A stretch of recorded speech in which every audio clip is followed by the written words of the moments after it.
I don't get it, and oh yeah, I don't get it. This Fairmont was the most disappointing property that I've ever stayed at in India for quite a few reasons, which I'll tell you all about in this review. So let's get into it. Welcome to Jaipur.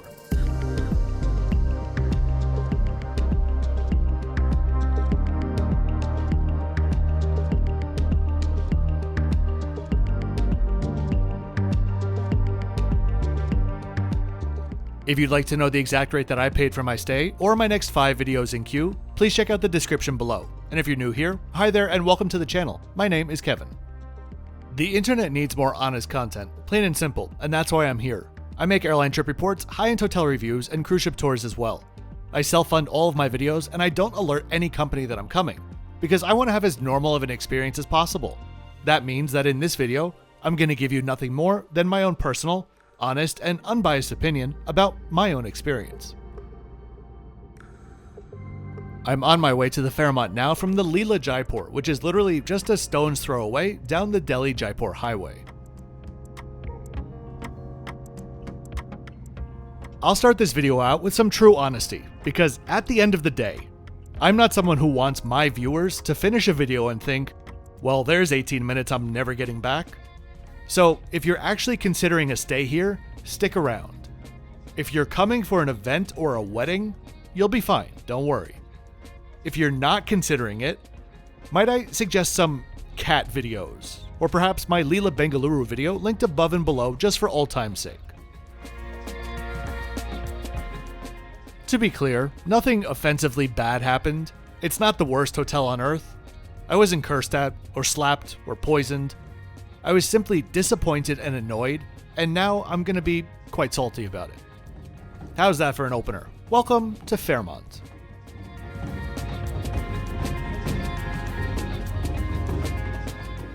The outer gate here is constructed in order to look like a 600-year-old Mughal-inspired entrance fit for a king. In reality, the entire exterior feels like a poorly executed Disney attraction. One thing the hotel doesn't skimp on is the welcoming committee, and from that, immediately, we are getting into my first big point as we walk through the courtyard, literally followed by a musician to the reception area.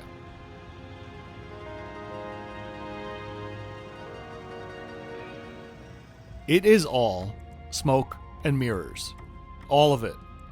I didn't know it when I booked it. I didn't know it when I arrived. But this hotel cares about one thing and one thing alone.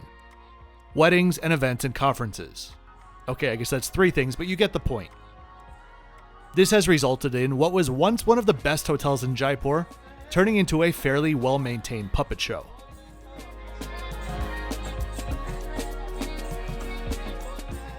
You'll be welcomed by drums and a shower or a drizzle of rose petals. Then you'll have your own musician guide you to the reception area, where you'll be met by more musicians, and then handed off to the check-in agent, who will eventually give you a pagari, a traditional Rajasthani cap, as a welcome gift. All of this sounds lovely and charming, doesn't it? It does. But here, it's not. It feels contrived and wholly artificial.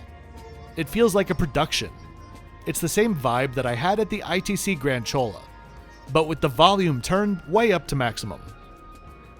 As you can imagine, for a family attending a wedding here, distracted by the occasion, this will have a completely different feel likely, and anyone who's been here for an event like that, watching this right now, is likely to disagree with every single word that I say.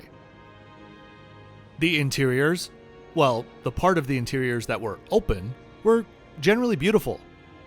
The reception area does visually make a good first impression.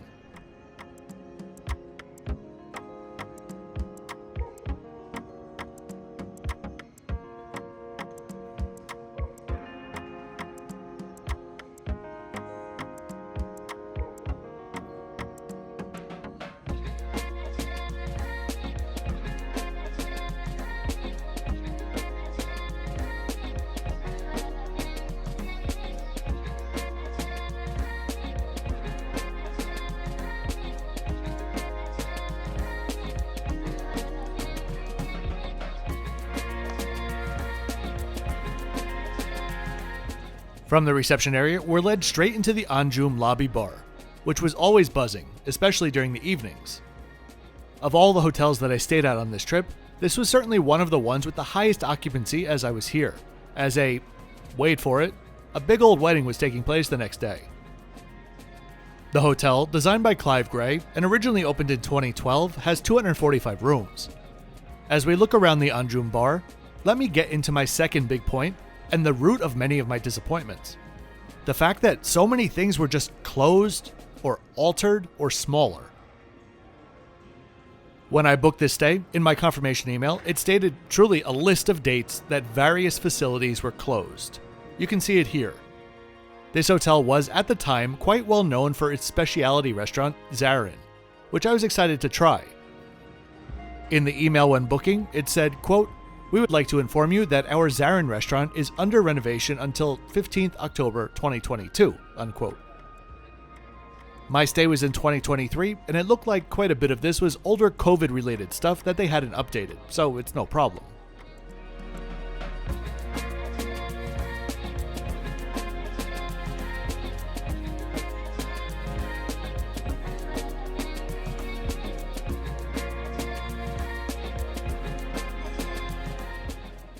The day before my stay began, I received a new email, which among other things stated, quote, "We would like to inform you that our Zarin restaurant is under renovation until further notice," unquote.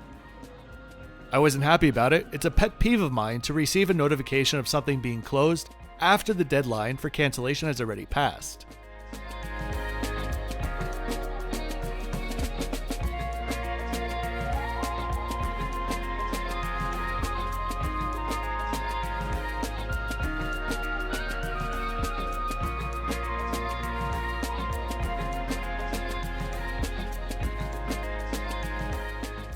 When I got there, it was very clear that the restaurant was not under renovation at all.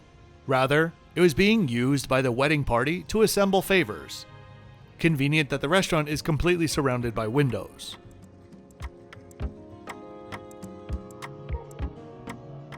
Just an FYI, this video is not going to be presented in my normal order, just so I can get my point across a little bit better. So, next up logically would be the Aza Bar and Lounge. Guess what? This too was for the exclusive use of the wedding party. Except for Aza, it was explicitly stated to be the case. I'll let you have a quick peek around the interior that I got early in the morning.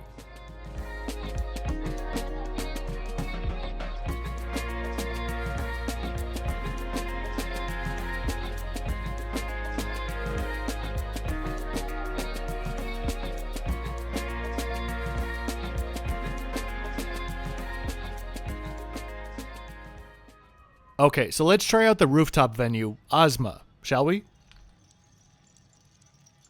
You ready? Perhaps this is one of those newfangled pop-up restaurants, which is invisible until 7 p.m. and then pops up out of nowhere. That's how they work, right? So at this point, I'm, let's say, not thrilled. I went to the front desk and asked what was actually open. The buffet. That's it? For a dinner venue, yes.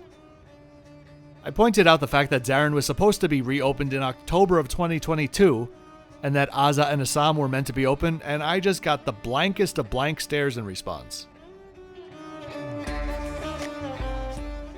Let me also mention that when I was making the graphics for this video, I went to get the Zarin menu from their website. Guess what? Still closed. Okay, well at least there's gotta be a beautiful pool area, right? Let's go check it out. So when I left Raffles in Udaipur, keep in mind that Raffles and Fairmont are both owned by Accor. The staff there was very excited about the Raffles Jaipur, which was meant to open the same year. After the incredible experience that I had at the Udaipur property, I was thrilled for the Jaipur hotel to open. You remember how grand and sprawling the Udaipur one was, right? My thumbnail simply said, "Whoa." Well, guess what you're looking at? That's the Raffles Jaipur, plopped in the middle of what used to be the Fairmont's grounds. Literally. I'm not dogging on the Raffles. That's not the point right now. I'm dogging on the Fairmont for literally giving up half of their open outdoor space to Raffles and completely ruining the ambiance in the meantime. I mean, yes, obviously it's under construction in these clips, but even when it's done, why did it need to be so close? Go buy another piece of land. Don't sacrifice your existing hotel to build another, unless, of course, all you care about is a wedding. If you look at any of the photos on Fairmont's website, which they still use, you can see that all of this area on the left used to make up a beautiful open pool lawn.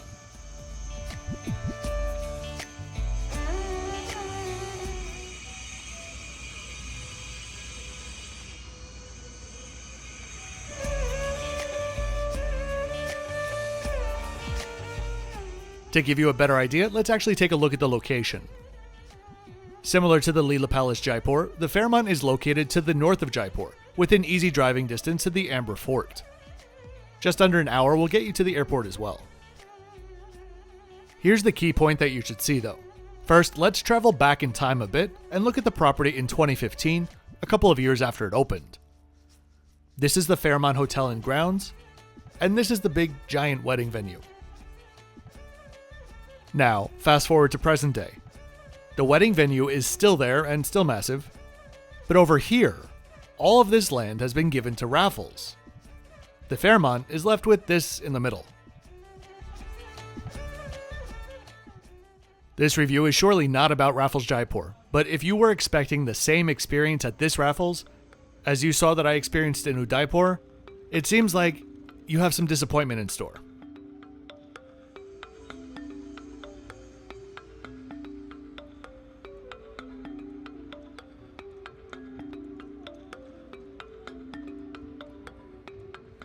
Anyway, let's go check out my room. Surely at least that's gotta be nice. By the way, though I didn't have access to it, I did hear another guest complaining about the Fairmont Gold Lounge not being open.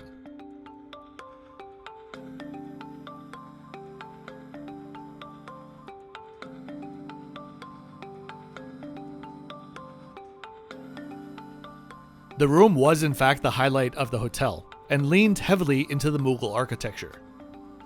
While we explored the room, let me mention that while I was back in my room after exploring it a bit, I got a call from one of the duty managers, following up with my inquiry about the closed venues at the front desk. Also on the line was one of the head chefs. They apologized for the quote-unquote misunderstanding and assured me that the restaurant hasn't been closed for long. They were simply changing the concept. Well, side note, it was supposed to reopen in October of 2022, and now it's December of 2023, and your website still says it's closed. You do the math. The chef offered to serve essentially a thali to me in my room for dinner. I thanked them both for the offer and for following up with the call, but I let them know that I would just dine at the buffet. Okay, fair enough. Thought it was over. I'll let you explore the rest of the room, and I'll come back to you with my favorite and least favorite details.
Okay, first let's start with my favorite details.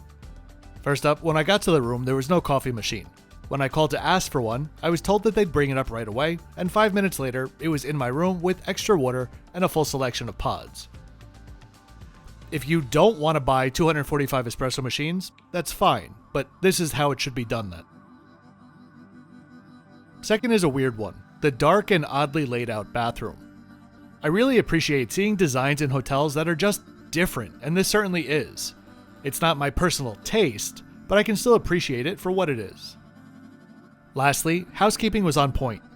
The room was quite clean, and they followed up with many of the same touches I had at Raffles during turndown.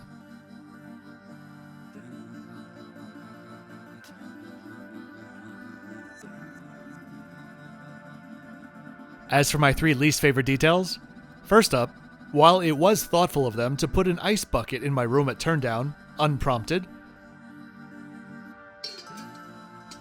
I would say it would have been even nicer if that bucket was sealed, so I didn't wake up to this in the morning. I'm glad nothing that could have actually been damaged was sitting next to this.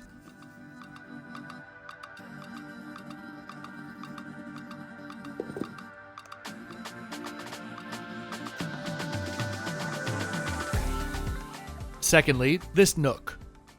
I suppose it could be seen as charming. Maybe if there was like an old school chandelier or something, but it just wasn't. It was just hot. The window, if that's what we want to call this, was simply a pair of wooden shutters and was a constant drain on the room's AC, even when they were closed. And finally, third is going to contradict my bathroom comment a little bit, but despite the room having lots of lightly colored finishes, it just feels very heavy. It's a little bit too dark and lacking a bit of freshness that it needs.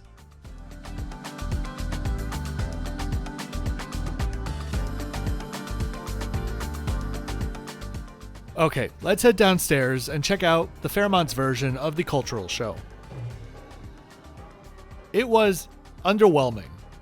This is most, not all of it that you can see here. It felt like a very scaled back version of what I saw at Leela the day before, and because this was put on much earlier in the afternoon, it was so hot outside so no one was really here. Okay, let's head to the buffet at Zoya for dinner. Now, credit where credit is due. The food that was here, and the spread in general, was very good. I'm not discrediting the food at all. But I do need to bring up my last big point as we look around the buffet. Someone needs to teach all of the managers here, there are many of them, what tact is. I am a very matter-of-fact person. If something is wrong, I'll say it's wrong. If something is great, I'll say it's great. But generally it ends there. The restaurant thing, I thought this was ended with the phone call and it would have been just fine as it was. But it wasn't, and this is one of the reasons why I generally don't give feedback until the moment I'm actually leaving the hotel, because I cannot stand being pandered to. While I was in the restaurant, all eyes from all staff were on me at all times, but not just the staff. I lost count of how many managers of varying titles came up to me. It was at least 4 of them. That doesn't include all of the chefs. Like, not just cooks walking around at the buffet line, but the actual chefs that came up to me. I believe 3 of them. There are certainly some guests that enjoy when every little thing is done for them. I'm not one of them. I can open the lid. I can figure out how to work a spoon. I was clearly uncomfortable, but there was a complete and utter lack of awareness. I was being followed, sometimes by more than one person at the same time. Twice, I very, very politely asked if I could just enjoy my meal. Apparently that wasn't an option. While browsing the food, they continued to follow. My server, who I don't really fault so much because I think they were just following everyone else's lead, would constantly try to carry my plate for me, literally running ahead of me to pull the chair out and unfold my napkin, etc. While I was sitting down, more staff and managers came over to approach me while I was eating. At some point, I stopped in my tracks, looked around. The restaurant was busy. Was anyone else getting this treatment? That was a big no. I understand that this is not on camera, for obvious reasons, so you can believe whatever you would like to. All I can say is this. This was the most spectacular display of incompetent, tactless management that I've ever experienced in one consolidated time period. Finally, when one more manager came over to ask whatever, I wasn't even listening anymore, I just decided to leave and asked for the bill. My dinner was included, but I needed to pay for my water. When I was ready to leave, I was mortified when, in the middle of this busy restaurant, all of those managers and chefs had lined up to ask me how everything was. For some of you, maybe this sounds like normal treatment. For some of you, maybe this sounds fantastic. But I do hope that some of you will understand how unbelievably uncomfortable this was. When I got back to my room, it had been turned down, no surprise there, but the sheets were also changed. Not just changed, but like upgraded. All of the bedding. It was very strange.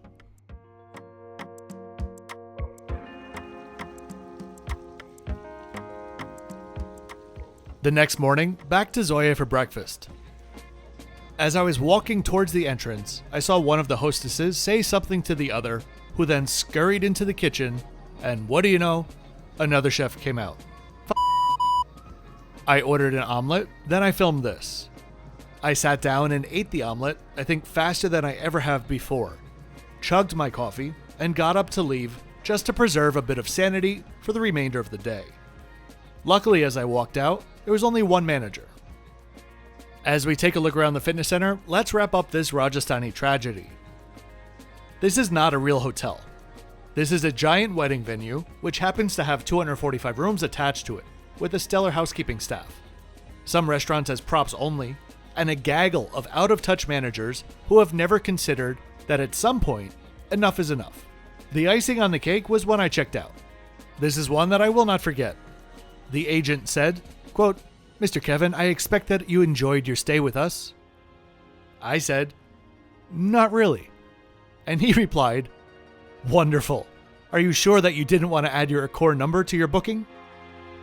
So, I hope you enjoyed this very, very odd video today. If you did, please be sure to click that thumbs up button and subscribe with notifications on for 2 new videos every week on Thursdays and Saturdays. I'll see you next time on board Qatar Airways A380 from Doha to Bangkok in business class. Oh, and thanks for watching until the end.